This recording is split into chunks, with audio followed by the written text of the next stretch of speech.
ان کا سوال ہے، میں پہلا عمرہ کرنے کے بعد جب بار بار کے پاس جاؤں گا تو ان سے کہوں گا اب میرے اتنے بال کاٹیں کہ میں 2 اور عمرے کر سکوں یا 3 اور عمرے کر سکوں. تھوڑے تھوڑے بال کٹوا کے پھر اگلے عمرے پہ پھر تھوڑے سے بال کٹوا لوں گا، تیسرے پہ پھر تھوڑے سے کٹوا لوں گا، آخری عمرے پہ فل گنجا کر لوں گا.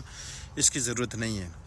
اس طرح بھی آپ کر سکتے ہیں. اس ایک بال چھوٹے کرنے کو کہتے ہیں قصر، اور اس طرح لگانے کو کہتے ہیں حلق. ٹھیک ہے، حلق کرنا زیادہ افضل ہے.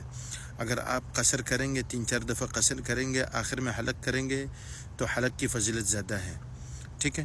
اور اگر مثال کے طور پہ آپ نے 3 عمرے کیے، ٹھیک ہے، 2 دفعہ 4 عمرے کیے، آپ نے 3 دفعہ قصر کیا، 1 دفعہ حلق کیا، یہ بہتر ہے یا آپ نے 4 دفعہ حلق کیا، وہ بہتر ہے. عمرے کا تعلق آپ کے حلق سے نہیں ہے. آپ کے بال ہوں گے تو عمرہ ہوگا، بال نہیں ہوں گے تو عمرہ نہیں ہوگا، ایسی بات نہیں ہے. ٹھیک ہے، آپ 4 دفعہ ہی حلق کریں. حلق کی فضیلت زیادہ ہے، قرآن میں بھی آیا، حدیث میں بھی آیا. آپ صلی اللہ علیہ وسلم نے محلقین کے لیے 3 دفعہ دعا کی، مقصرین کے لیے 1 دفعہ دعا کی. تو جو محلقین ہیں، جو اس طرح لگائیں گے، ان کے لیے زیادہ فضیلت ہے. اگر آپ 4 عمرے کرتے ہیں، 4 دفعہ حلق کرتے ہیں، یہ زیادہ بہتر ہے بجائے کہ آپ 3 دفعہ قصر کریں، 1 دفعہ حلق کریں. ٹھیک ہے.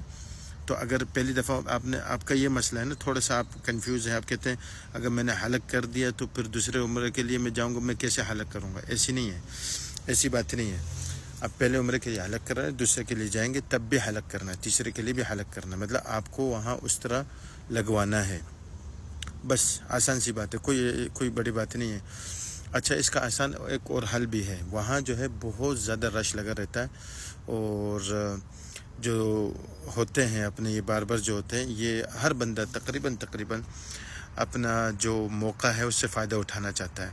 پہلی دفعہ آپ کے بال ہوں گے تب بھی آپ سے 10 ریال لے گا، 15 ریال لے گا. دوسری دفعہ بالکل نہیں ہوں گے، صرف اس طرح لگوانا ہے، تب بھی 10-15 ریال لے گا. اس کے بعد بھی 10-15 ریال لے گا.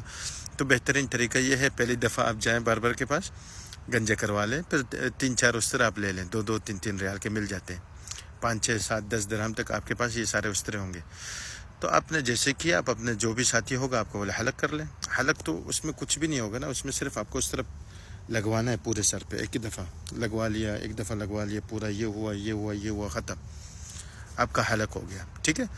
لیکن ایک چیز کا خیال رکھنا ہے کہ وہ آپ کو حدود حرم کے اندر کرنا ہے. ایسے نہیں آپ نے عمرہ وغیرہ کر لیا اور حلق جو ہے آپ جدے میں کر رہے ہیں، حلق کہیں اور کر رہے ہیں، ایسا نہ ہو. حدود حرم کے اندر ہی آپ کا کوئی ایسا ساتھی ہو آپ کو حلق کرے.